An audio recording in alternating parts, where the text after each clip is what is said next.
আল্লামা সাঈদীর সম্মান ইজ্জত নিয়ে যে পরিমাণ খেলা করা হয়েছে, তাকে মানুষ বেইজ্জতি করত নাকি সম্মান দিত? বেইজ্জতি করত।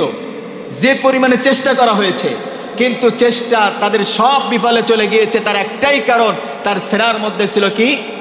জোরে বলেন কি? আল্লাহর কোরআন। কারণ কোরআন যার সিনার মধ্যে আছে, তার ইহকালীন জিন্দেগিতে সম্মান ইজ্জত বাড়িয়ে দিবেন, পরকালেও বাড়িয়ে দিবেন। এর দায়িত্ব যিনি নিয়েছেন তিনি কে? আল্লাহ তাআলা। আর আল্লাহ তাআলা যার সম্মান ইজ্জত এসব কিছুর দায়িত্ব নিয়ে নেন, তার তো টেনশন করার আর কোনো কিছুই বাকি থাকে না। সে একমাত্র ভরসা করে আল্লাহ তাআলার উপরে। প্রিয় ভাইরা আমার, আল্লামা সাঈদী তিনি শুধু বাংলাদেশের সম্পদ ছিলেন না, গোটা পৃথিবীর মুসলিম উম্মার জন্য একটা বড় সম্পদ ছিলেন। কি ছিলেন না?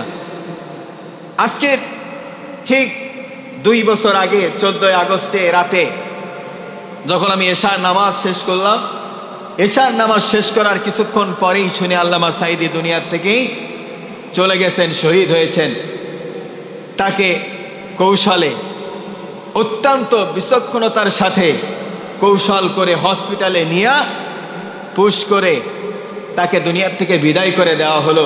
তাদের ভয় ছিল, যদি আল্লামা সাঈদী যদি জেল থেকে বের হয়ে একবার যদি জমিনে যায়, উন্মুক্ত ময়দানে যায়, পৃথিবীর মধ্যে এমন কোনো মাঠ নাই যেই মাঠে মানুষের জায়গা দিতে পারবে। ছিল এরকম? আছে এরকম? নাই।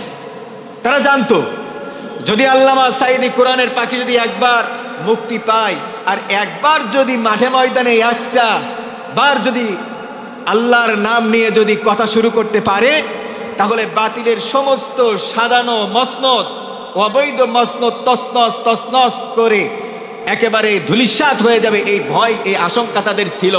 এই জন্য তারা যেমন মতিউর রহমান নিজামী সহ, এরকমভাবে কামরুজ্জামান সহ, যাদেরকে যুদ্ধ অপরাধী বানিয়েছে, রাজাকার বানিয়েছে, ফাঁসির রশিতে ঝুলাইছে, কিন্তু কোরআনের পাখিকে চেষ্টা করেছিল ফাঁসির রশিতে ঝোলানোর, কিন্তু পারে নাই। আমাদের আন্দোলনের মুখে পড়েছে, আমাদের প্রতিবাদের মুখে পড়েছে, কিন্তু তারা কৌশলে দুনিয়ার থেকে বিদায় করে দিল। বলেন তো, তারপরেও কি কোরআনের পাখির ভালোবাসা, তার সম্মান ইজ্জত কি আমাদের অন্তর থেকে সামান্য যাররা পরিমাণ কমেছে না বেড়েছে? জোরে বলেন, বেড়েছে না কমেছে? কারণ কোরআন যার অন্তরের মধ্যে থাকবে, কোরআন নিয়ে যে কথা বলবে, কোরআন নিয়ে যার জীবন পরিচালনা করবে, মানুষ তাকে বেইজ্জতি করার চেষ্টা করলেও কিয়ামত পর্যন্ত প্রত্যেকটা প্রজন্মের অন্তরের মধ্যে আল্লাহ তাআলা তাদেরকে বাঁচিয়ে রাখবেন। আল্লাহু আকবার বলেন। তার প্রমাণ আমাদের কোরআনের পাখি। গতকালকে প্রোগ্রাম করলাম, সে জায়গায় মানুষের চোখের পানি, যখন কথা বলছে আল্লামা সাঈদের কথা, চোখের পানি ছেড়ে দিয়ে সবাই কান্না শুরু করে দিয়েছে। কারণ তার মুখের একটা বাণী এখনো পর্যন্ত যদি আমরা ক্যাসেটে শুনি, ইউটিউবে শুনি, মাইকে যদি একটা আওয়াজ যদি শুনি, একটা ওয়াজ যদি শুনি, মনের অজান্তে কেমন জানি বুকের ভিতরে যেন খান খান হয়ে যায়। এখনো মনে হয় যে আল্লামা সাঈদী দুনিয়ার থেকে চলে যায় না, এখনো পর্যন্ত তিনি যেন সরজমিনে আমাদের সামনে বক্তব্য দিচ্ছেন। ঠিক না বেঠিক? কারণ প্রত্যেকটা কথা, তিনি যদি একটা কথা বলতেন, সেই কথাটাই ছিল সুর। তিনি প্রত্যেকটা কথা বলতেন কোরআন তো কোরআন। প্রিয় ভাইয়েরা আমার, আজকের সেই রাহবারকে আমরা হারিয়েছি। আজকের সেই রাহবারকে যারা দুনিয়ার থেকে বিদায় করে দিল, তাদেরকে আল্লাহ তাআলা দুনিয়ার থেকেই বেইজ্জতি করেছেন, কি করেন নাই? দুনিয়ায় মানুষের সামনে তাদেরকে ন্যাংটা করে দিয়েছে, এমনভাবে পালিয়েছে। পৃথিবীর ইতিহাসে এরকম কোনো দেশে নাই, পৃথিবীর শুরু থেকে আজ পর্যন্ত এরকম নাই। একসাথে মসজিদের ইমাম পর্যন্ত 300 এমপি সহ, প্রধানমন্ত্রী সহ দেশ থেকে পালাইছে। এরকম কি কোনো নজির আছে নাকি? আছে? নাই। প্রিয় ভাইরা আমার, আল্লাহ তাআলা আছে না নাই? ওয়া মাকারু ওয়া মাকারাল্লাহ ওয়াল্লাহু খায়রুল মাকিরিন। বান্দা, তুমি করো চক্রান্ত, আর তোমার রব করে উত্তম কৌশল। এটাই হচ্ছে আল্লাহর খেলা। কিন্তু এই খেলার সঙ্গে তো আমরা হেরে যাই। এই খেলার সঙ্গে আমরা কি যাই? হেরে যাই। হেরে যাওয়ার একটাই কারণ হচ্ছে শয়তানের ধোঁকা। বলেন, কিসের ধোঁকা? শয়তানের ধোঁকা। শয়তানের ধোঁকা আমাদেরকে দিয়ে দিয়ে এমন কায়দায় আমাদের অন্তরটা করে ফেলেছে যে ভালো জিনিস আমরা বুঝি না, কোনটা ভালো আর কোনটা মন্দ এটা আমরা বুঝে শুনে ব্যবহার করি না। প্রিয় ভাইরা আমার, এই জন্য আসুন, আল্লামা সাঈদী কোরআনের পাখি, তিনি চলে গেছেন, কিন্তু আল্লাহ তাআলা বলেছেন একজন যাবে, হাজার হাজার লক্ষ লক্ষ কোরআনের পাখি ময়দানে তৈরি হবে। এই দায়িত্ব কার? ইন্না নাহনু নাযালনা যিকরা ওয়া ইন্না লাহু লাহাফিজুন। কথা কার? জোরে বলেন কার? আল্লাহ তাআলা বলছেন ইন্না নাহনু নাযালনা যিকর, এই হচ্ছে জিকির নামক কিতাব। এই কিতাবের অনেক নাম আছে, একটা নাম আছে জিকির।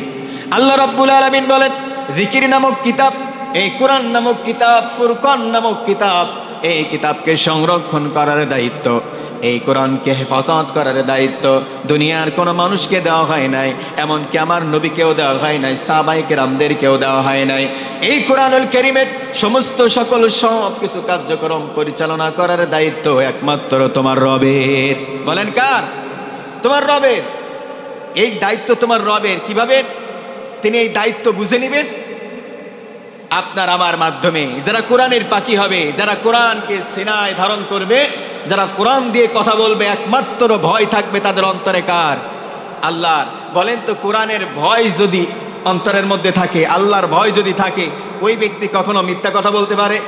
ওই ব্যক্তি কোরআনের কোনো আয়াতের তরজমা করতে যে কিছু কাটছাট করতে পারে? হুবহু যা আছে তাই বলবে, কাউকে ভয় করবে না। এটাই হচ্ছে কোরআনের পাখিদের বৈশিষ্ট্য। ঠিক না বেঠিক? আর এই কথাগুলো বলার কারণেই যুগে যুগে কালে কালে ফাঁসি রশিতে ঝুলতে হয়েছে, শাহাদাতি মউত, শাহাদাতি পেয়ালা পান করা লেগেছে। তাছাড়া অন্য কোনো কারণে তাদেরকে দুনিয়ার থেকে বিদায় হওয়া লাগে নাই। প্রিয় ভাই আমার, এজন্য আসুন, কোরআন আছে যেখানে আমরা আছি, কোরআন নাই যেখানে আমরা নাই সেখানে, কোরআন আছে যেখানে শান্তিও আছে সেখানে, কোরআন নাই যেখানে শান্তির বালাই নাই সেখানে। এটা মাথায় রাখতে হবে। আজকের পরিবারের মধ্যে কোরআন নাই, আজকের সমাজের মধ্যে কোরআন নাই, রাষ্ট্রের মধ্যে কোরআন নাই। এই জন্য আজকের দেখেন পাথর দিয়ে আঘাত করে করে মানুষের সামনে মানুষকে হত্যা করছে, মানুষ ভিডিও করছে, কিন্তু ঠেকানোর মতো, বাধা দেওয়ার মতো সেই হিম্মত আমাদের নাই। আজকের যেই সূরাটা আমি তেলাওয়াত করেছি, এই সূরাটার সঙ্গে বর্তমান প্রেক্ষাপট নিয়ে আমি কিছু কথা বলবো ইনশাআল্লাহ। আজকে দেখেন আপনার আমার সামনে মানুষকে হত্যা করছে, চাইনিজ কুড়াল দিয়া, চাপাতি দিয়া, কুপায়া কুপায়া দিনে দুপুরে মার্ডার করছে, মানুষ ভিডিও করছে, কিন্তু মানুষ দেখছে, কিন্তু বাধা দেওয়ার মতো সেই হিম্মত, সেই সাহস আমাদের নাই। কারণ কি? মেন জায়গায় কোরআন নাই। কারণ বাধা দিতে গেলেও আপনার পর আক্রমণ হতে পারে। এই যে আশঙ্কা, এই যে ভয়, এই ভয় দূর করতে হলে পার্লামেন্টে আল্লাহর কোরআন ছাড়া অন্য কোনো কিছুই হতে পারে না। এই কোরআন নিয়ে যাওয়ার জন্য দায়িত্ব মনে হয় ফেরেশতাদের, নাকি কাদের? জোরে বলেন কাদের? আমাদের। কারণ আমরা কি মানুষ? শুধু মানুষ নয়, শ্রেষ্ঠ। আমরা শ্রেষ্ঠ জীব। আল্লাহ তাআলা বলেছেন শ্রেষ্ঠ জীব হচ্ছে মানুষ। সৃষ্টির শ্রেষ্ঠত্ব দান করা হয়েছে মানব জাতিকে। তার কারণটা কি? দেখবেন সামনে নির্বাচন। আমি গতকালকে আমার আলোচনার মধ্যে বলছিলাম, হাজার হাজার মানুষ ছিল সেখানে। আমি বলছিলাম যে একটা কথা ছোটবেলা থেকে শুনে আসছি, আমার ভোট আমি দেব, যাকে খুশি তাকে দিব। এই কথাটা সত্য না মিথ্যা? এই কথার মধ্যে শিরিকের গন্ধ আছে না নাই? যদি বলেন হুজুর কেমন করে, একটুখানি ব্যাখ্যা করে দেই। আমার ভোট আমি দেব, যাকে খুশি তাকে দিব। আচ্ছা বলেন তো, আপনি কার সৃষ্টি? জোরে বলেন কার সৃষ্টি? আল্লাহর সৃষ্টি। তাহলে আপনার বেঁচে থাকা, আপনার মরে যাওয়া একমাত্র হবে কার জন্য? আল্লাযী খালাকাল মাউতা ওয়াল হায়াতা লিয়াবলুয়াকুম আইয়ুকুম আহসানু আমালা। আল্লাহ হায়াত এবং মউত, জীবন এবং মৃত্যু দিয়েছেন, তার মধ্যে একটা সময় দিয়েছেন, যেই সময়ের মধ্যে ভালো কাজ করতে হবে। ভালো কাজ করার মাধ্যমে জান্নাতের ফয়সালা দিবেন কে? আবার যদি খারাপ কাজ করি, খারাপ কাজের ফয়সালা জাহান্নাম দিবেন কে? আর তাহলে আল্লাহ তাআলা হায়াত এবং মউত দিলেন, মাঝখানে এই যে হায়াত নামক একটা জিনিস দিলেন, জীবন মৃত্যুর মাঝখানে এই সময়টা যদি আল্লাহর জন্য যদি কাজে না লাগাই, মনে যা চাই তাই করলাম। এখন বলেন তো, মন যা চাই জিন্দেগি যদি এইভাবে চলি, আল্লাহর ভালোবাসা কি পাওয়া যাবে? জোরে বলেন যাবে? যাবে না। তাহলে আমার সময় যিনি দিয়েছেন, আমার বেঁচে থাকার মতো শক্তি যিনি দিয়েছেন, প্রত্যেকটা সময়ে নিঃশ্বাস নেওয়ার মতো সেই তৌফিক যিনি দিয়েছেন, এখন বলেন তো এই মুখের ভাষা হবে তার জন্য নাকি মানুষের জন্য? প্রত্যেকটা চলা ফেরা হবে কার জন্য? আল্লাহর জন্য। আল্লাহর দয়া কত বড়, একটুখানি এক্সাম্পল দেই, তারপর আমি আলোচনায় আসছি।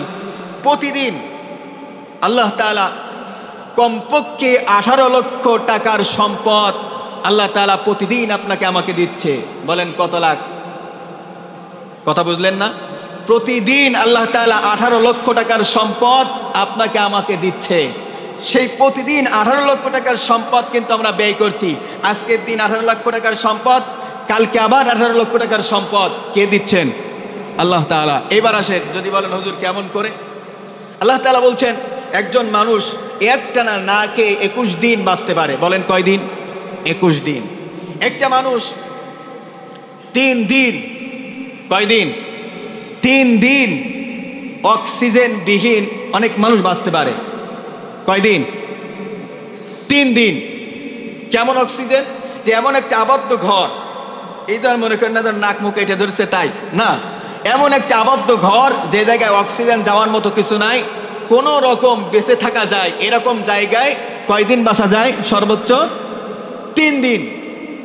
আচ্ছা, এইবার বিজ্ঞানীরা বলছে প্রতিদিন প্রত্যেকটা মিনিটে আমরা 7 থেকে 8 লিটার অক্সিজেন গ্রহণ করি।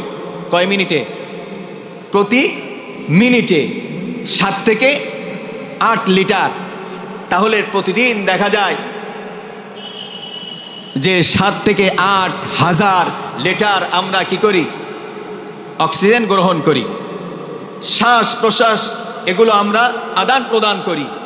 কার সাহায্যে? আল্লাহ তাআলার অনুগ্রহ দয়ায়। এইবার আসেন, আল্লাহ তাআলা বলছে যে আমরা নিঃশ্বাসগুলো নেই, এই অক্সিজেনগুলো আমরা গ্রহণ করি, এটাকে যদি সাপ্লাই দিয়ে সুন্দরভাবে মোটিফাই করে যদি এগুলোকে 550 লিটার অক্সিজেন তারা আবার এগুলোকে সংরক্ষণ করা যায়, যদি এরকম কোনো যন্ত্র থাকতো তাহলে মানুষ সংগ্রহ করত। এই যদি সংগ্রহ করা হয় 550 লিটারের দাম আসে প্রতিদিন 18 লক্ষ টাকা। কত লক্ষ টাকা? 18 লক্ষ টাকা। এখন বলেন তো এই 18 লক্ষ টাকার সম্পদ আল্লাহ তাআলা না চাইতেই দিচ্ছেন। যে সেজদা দিচ্ছে তাকেও দিচ্ছেন, যে সেজদা দেয় নাই তাকেও দিচ্ছেন কি দিচ্ছেন না? তাহলে আল্লাহর দয়া কম না বেশি? আল্লাহর দয়া অনেক বেশি। সামান্য দেখেন, আপনার সন্তানকে আপনি পড়ালেখা করাচ্ছেন, মাসে দেন 5 থেকে 10 হাজার, মনে করেন 10,000 টাকা দিচ্ছেন। ওই সন্তান যদি শোনেন যে পড়ালেখা করে না ভালোভাবে, এখন বলেন তো ওই সন্তানের কি আর কি টাকা দিবেন আপনি? বরং ওই সন্তানকে এমনও কথা বলবেন, তোকে আমি তেজ্যপুত্র করলাম। এরকম ভাষা বের হয় কি হয় না? এরকম ভাষা বের হয় যে তোরে আমি আর দেখবো না, তুই যা পারিস তাই কর, যেখানেই যাবি যা, তোর পিছনে আর খরচ করবো না। এখন বলেন তো আল্লাহ কি একবারও বলছে বান্দা প্রতিদিন তোরে 18 লক্ষ টাকার সম্পদ আমি খাওয়াই, ভক্ষণ করাই, তোর দেহের মধ্যে ঢুকাই দেই, তুই সেজদা দেস না, 5 বার আজান হয় মসজিদে, তুই একবারও যাস না, বান্দা এই 18 লক্ষ টাকা দিলাম, পরের দিন আর 18 লক্ষ টাকার সম্পদ তোরে দেবো না, এরকম কি বলছে? বলে নাই। কারণ আল্লাহ তাআলা আপনাকে আমাকে সুযোগ দিয়েছেন। আল্লাহ তাআলা আপনাকে আমাকে সুন্দর একটা ব্যবস্থা করে দিয়েছেন যে এই জায়গায় ভালো মন্দ সব কিছু বেঁচে চলার জন্য। এখন বলেন তো সব কিছুর মালিক কে? আল্লাহ তাআলা।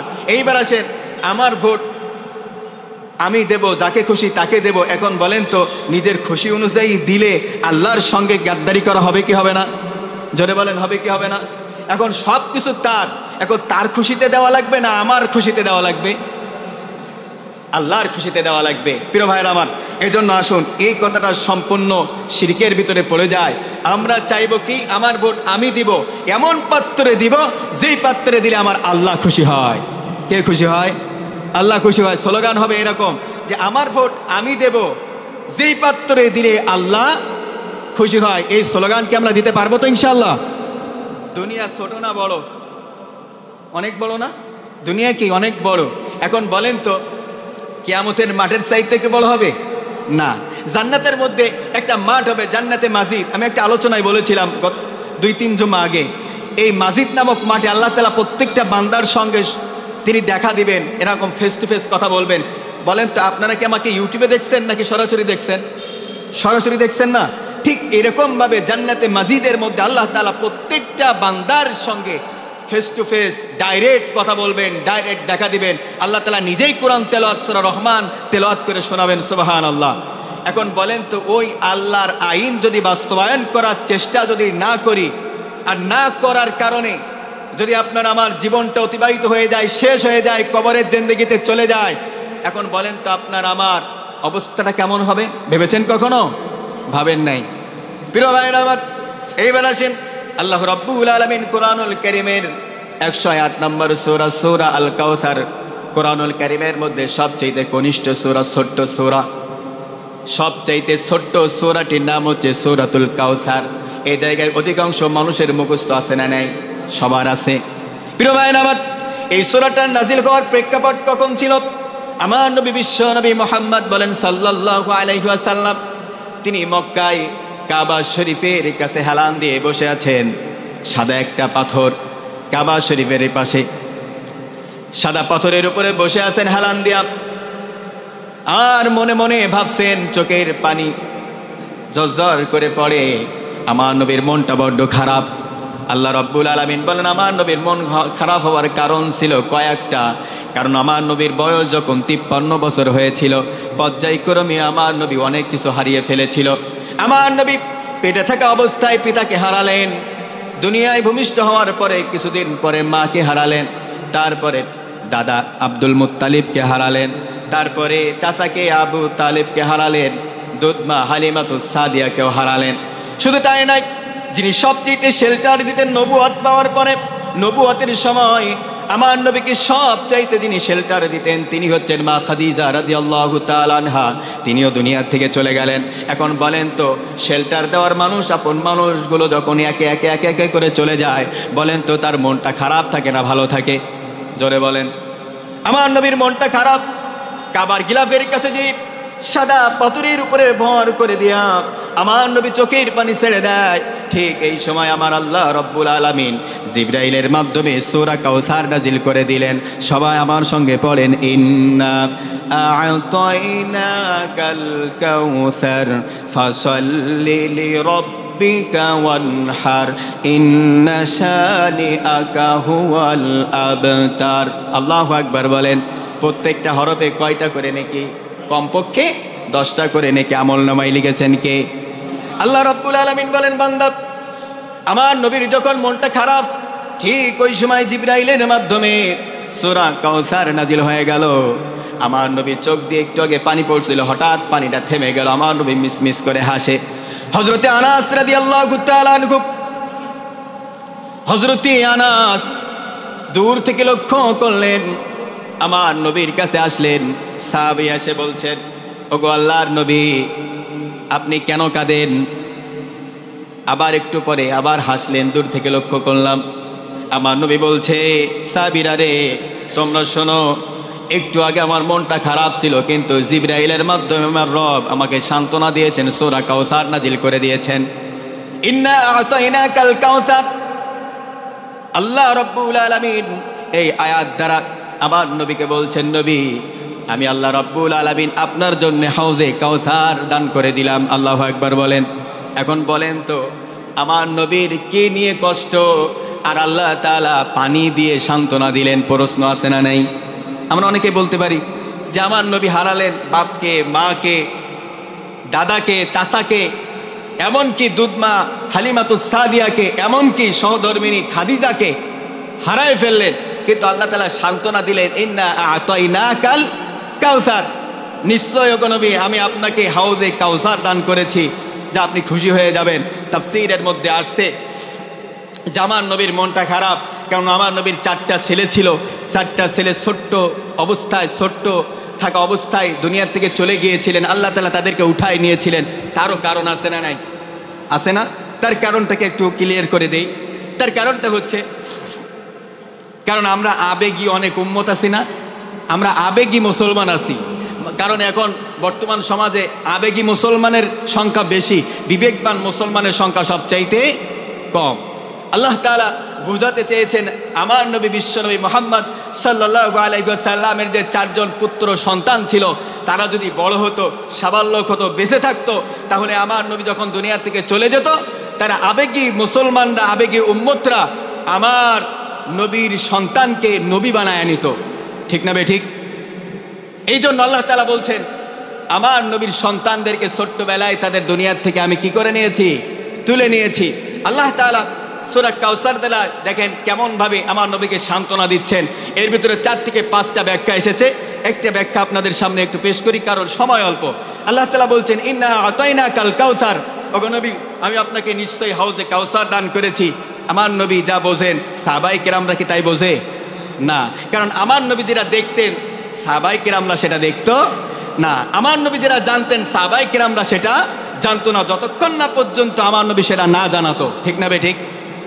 আমার নবী বলছে সাহাবীরে, একটু আগে আমার আল্লাহ রাব্বুল আলামিন সূরা কাউসার নাজিল করে দিয়ে আমার মনটা ভালো করে দিয়েছেন। সাহাবায়ে কেরাম জানতে চাইলো, ইয়া রাসূলুল্লাহ ইন্না আ'তাইনাকাল কাউসার, এই আয়াতটা নাজিল হওয়ার সঙ্গে সঙ্গে আপনি মুস্কি হাসি দিয়ে দিলেন, কারণটা কি?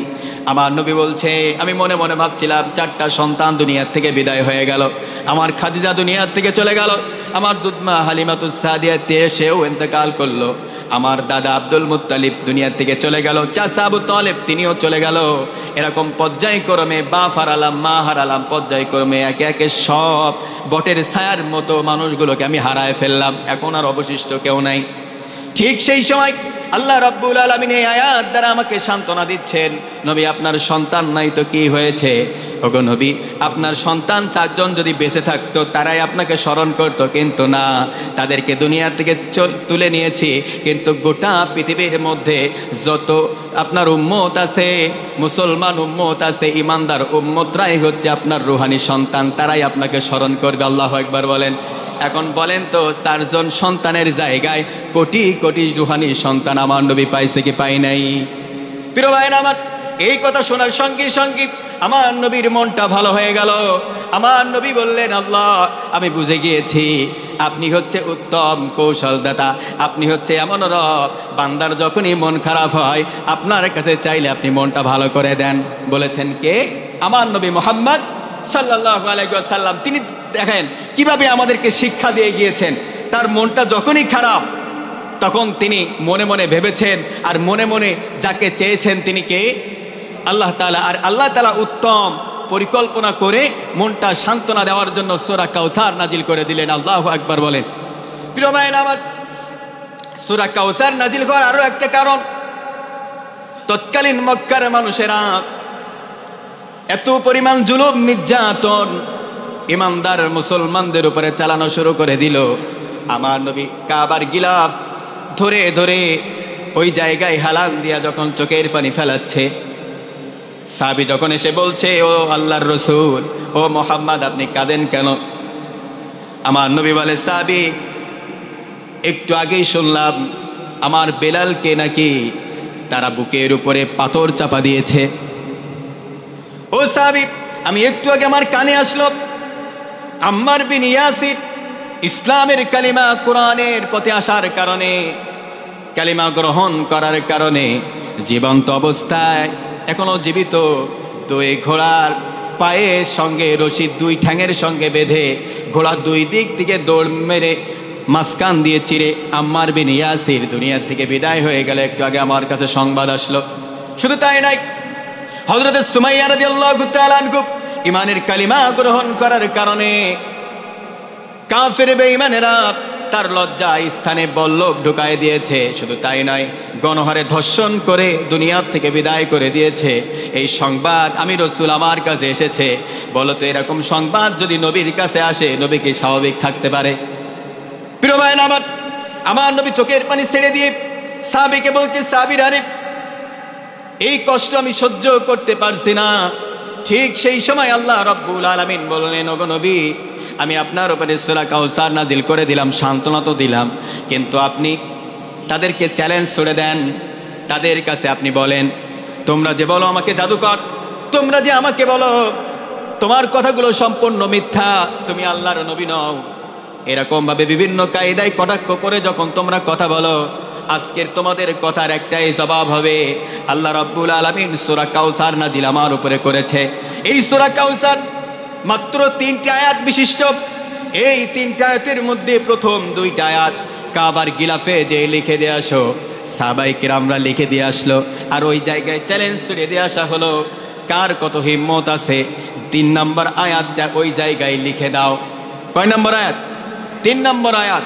এখন বলেন তো, কোরআনের আয়াত তো দূরের কথা, একটা অক্ষর আজও পর্যন্ত কোনো বিজ্ঞানী, কোনো গবেষক কি তৈরি করতে পেরেছে? কিয়ামত পর্যন্ত পারবে এরকম কি কোনো আশঙ্কা আছে? নাই। কারণটা কি? কোরআন কার কথা?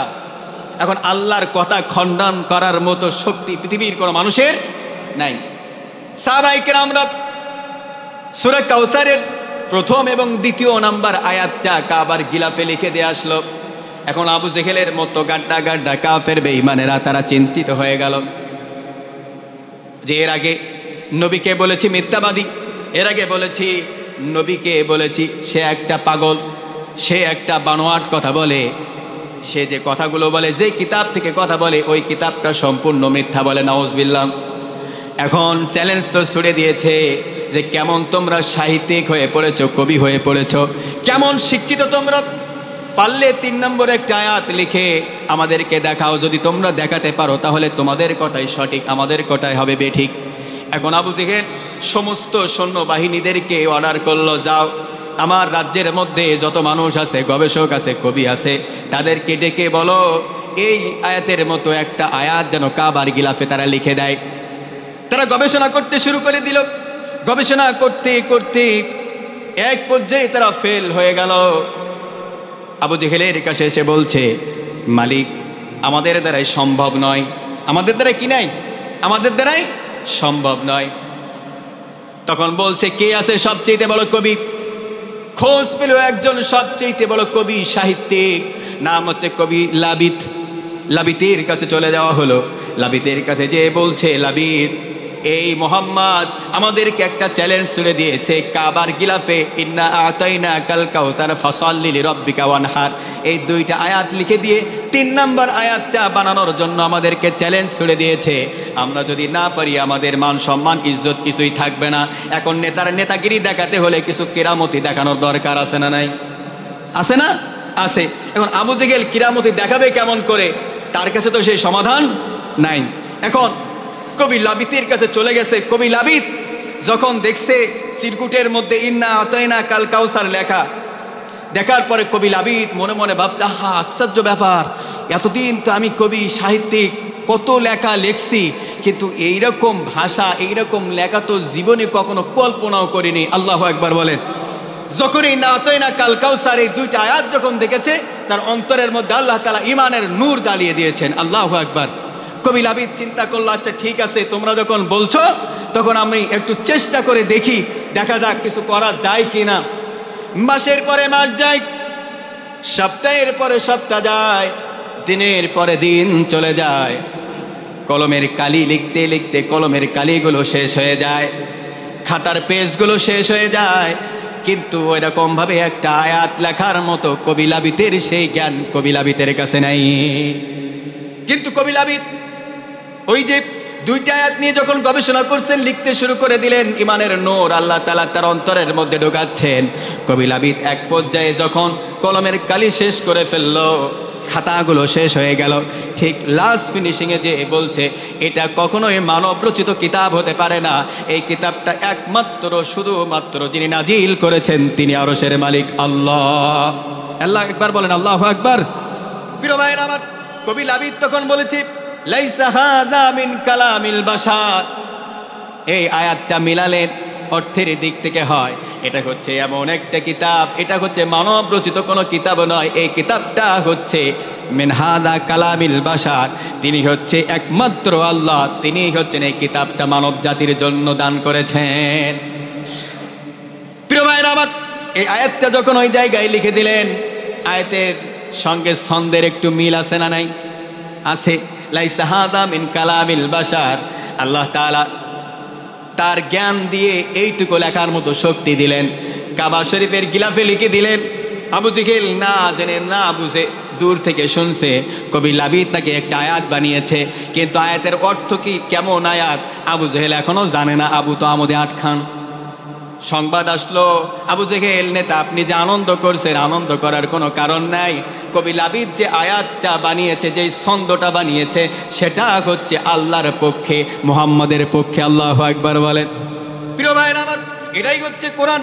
কোরআন যদি আপনি মানেন, কোরআন দিয়ে যদি আপনি জীবন গড়েন, আল্লাহ রাব্বুল আলামিন বলেন কোরআনের প্রত্যেকটা সেন্টেন্স, প্রত্যেকটা অক্ষর, প্রত্যেকটা আয়াত, প্রত্যেকটা শব্দ অর্থ সব কিছু আমি আল্লাহ আমার পক্ষ থেকে মানব রচিত কোনো কিছুই নয়। এখন বলেন তো এইগুলো যদি আপনার আমার যদি অন্তরের মধ্যে আনতে পারি, এখন বলেন তো আপনার আমার সম্মান বাড়বে না কমবে? জোরে বলেন। এখন বলেন তো কোরআন দিয়ে যারা গবেষণা করে, কোরআন দিয়ে যারা জীবন পরিচালনা করে তাদের সম্মান কম না বেশি? এখন আমরা অনেকেই মনে করি যে কোরআন দিয়ে যারা কথা বলে তাদের সম্মান আমাদের কাছে যদিও আমরা বলি বেশি, কিন্তু আসলে প্রকৃতপক্ষে আমরা দিতে জানি না। জোরে বলেন, জানি আমরা? জানি না। আমরা যদি বলি যে কোরআনের সম্মান কম না বেশি, আমরা এক বাক্যে বলবো কোরআনের সম্মানের চাইতে পৃথিবীতে আর কারো সম্মান হতে পারে না। আচ্ছা বলেন তো কোরআনের সম্মান, কোরআন কি কথা বলতে পারে ডাইরেক্ট? জোরে বলেন, পারে? আল্লাহ তাআলা বলছেন কোরআন কথা বলতে পারে না, কিন্তু কিয়ামতের দিন কোরআনের জবান খুলে যাবে। আল্লাহু আকবার বলেন। কোরআন নিজেই কথা বলবে, কিন্তু দুনিয়ায় কোরআন কথা বলে কিভাবে দেখেন? এই যে আমি কথা বলছি, যদি আপনি কোরআন দিয়ে কথা বলেন, কোরআনের ভাষা হবেন আপনি। কোরআনের ভাষা কে হবেন? আপনি। আজকের এই কোরআনের ভাষা যদি আমি হই, আজকের এই কোরআনের ভাষা যদি আমার সভাপতি হয়, আজকের কোরআনের ভাষা যদি আমার কোনো মুসল্লি হয়, কিয়ামতের দিন এই কোরআন তার জন্য ভাষা হবে, আর কোরআন তার জন্য বক্তব্য দিয়ে আল্লাহর জান্নাতে নিয়ে যাবে। সুবহানাল্লাহ বলেন। কথা কি বুঝে আসছে? তাহলে দুনিয়ায় কোরআনের ভাষা হব আপনি আর আমি, আর কিয়ামতের দিন কঠিন মুসিবতের দিনে কোরআন হবে আপনার আমার ভাষা। এখন বলেন তো কোরআনের ভাষা যদি আপনি আমি হই, আপনার আমার জন্য মামলা, হামলা, জুলুম, নির্যাতন আছে না নাই? জোরে বলেন, আছে না নাই? এখন এর জন্য যদি আপনি পিছায় থাকেন, আপনি ইমানদার না বেঈমান? বেঈমান। এটা আপনারাই বলছেন, এটাই তো কারেক্ট, এটাই সঠিক। আপনি মানেন আর নাই মানেন। তাহলে কোরআনের ভাষা, কোরআনের সমস্ত বক্তব্য, এই দায়িত্ব, বক্তব্য দেওয়ার দায়িত্ব কাদের? আমাদের। বলেন কাদের? আমাদের। আল্লাহ তাআলা যুগে যুগে নবী এবং রাসূল পাঠিয়েছেন অযথা নাকি কোনো কারণের? কারণে, অযথা নয়, কোনো কারণে। এখন প্রশ্ন আসতে পারে যে আল্লাহ তাআলা যুগে যুগে নবী রাসূল কেন পাঠালেন? আল্লাহ তাআলা ইব্রাহিম আলাইহিস সালামকে পাঠিয়েছিলেন যেই সময়, যেই প্রেক্ষাপটে, বলেন তো ওই সময় সবচাইতে শয়তান বদমাইশ কে ছিল? নমরুদ। কে ছিল? নমরুদ। নমরুদকে সাইজ করার জন্য আল্লাহ তাআলা পাঠিয়েছিলেন কাকে? ইব্রাহিম আলাইহিস সালামকে, নাকি? আবার দেখেন মুসা আলাইহিস সালামকে আল্লাহ তাআলা যখন পাঠালেন তখন সবচেয়ে বড় শয়তান ছিল কে? ফিরাউন। ফিরাউনকে সাইজ করার জন্য আল্লাহ তাআলা পাঠালেন মুসা আলাইহিস সালামকে। আবার দেখেন আমার নবী বিশ্বনবী মুহাম্মদ সাল্লাল্লাহু আলাইহি ওয়াসাল্লামকে পাঠিয়েছিলেন আবু জেহেলের সাইজ করার জন্য। বলেন কার সাইজ করার জন্য? আবু জেহেলকে। কি দিয়ে? জোরে বলেন, কি দিয়ে? কোরআন দিয়ে। আর এই কোরআন দিয়ে যখনই বলেছেন আবু জেহেল আমার নবীকে আঘাত করেছে, কিন্তু আমার নবী চলে গিয়েছেন মা খাতামুন নবিয়্যিন। আল্লাহ রাব্বুল আলামিন বলছেন খাতামুন নবিয়্যিন। আল্লাহ রাব্বুল আলামিন বলছেন আমার নবী হচ্ছেন শেষ নবী, আমার পরে আর কোনো নবী